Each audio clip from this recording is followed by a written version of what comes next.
Pasintabi mga kapuso, nagrereklamo ang ilang residente sa isang barangay sa Davao City dahil sa paglipana ng sandamakmak na langaw sa kanilang lugar. Narito ang balitang barangay ni Argil Relator ng GMA Regional TV 1 Mindanao. Sino ba naman ang gaganahan pang kumain kung ganito ang makikita mo sa iyong plato? Tila nagpipiesta ang mga dumapong langaw sa iyong pagkain. Kuha ito ng isang residente sa barangay Bialjanga, Davao City. At sa ibang bahay naman, may siyang mga langaw dali guys, oh. Tola.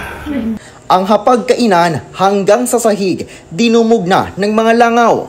Kaya raw nawawala na sila ng gana na kumain dahil nandidiri na sila sa sandamakmak na langaw.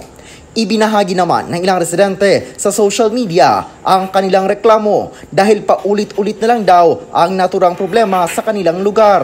Kasi yung daghana, di yung ultimo matulog, di ka katulog kay kuan, dabukong ka sa langaw, samok yung kaayo oy, di yung kuan. Kumangaon mo? Mag-iyahay na lang may kuan, padaplin, ato doon sa electric pan.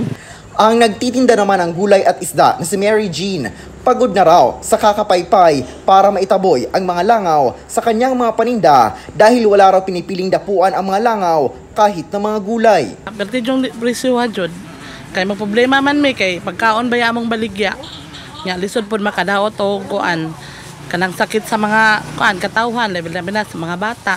Hindi na raw bago ang problema ng langaw sa naturang barangay dahil sa tuwing mag-harvest ang poultry farms, dito nagsisilabasan ang maraming langaw. Together sa City Health, yadtuan na namo ang mga poultry owners at istorya mi naisihan na gayto sila ticket.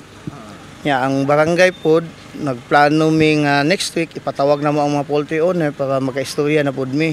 Pinuntahan ng GMA Regional TV 1 Mindanao ang ilang poultry farms para kuhanan ng pahayag, ngunit wala raw ang tagapagsalita ng mga ito. May isinagawa na raw na pag-spray ang mga poultry farm bilang pangontra sa langaw sa apektadong barangay para mapuksa ang mga ito. Hinihintay pa ang assessment ng sanitary inspector ng CHO sa isinagawang inspection sa mga poultry farm para makumpirma kung sinusunod ba ng mga ito ang sanitation protocols. Mula sa GMA Regional TV 1 Mindanao, Argil Relator, nagbabalita para sa GMA Integrated News.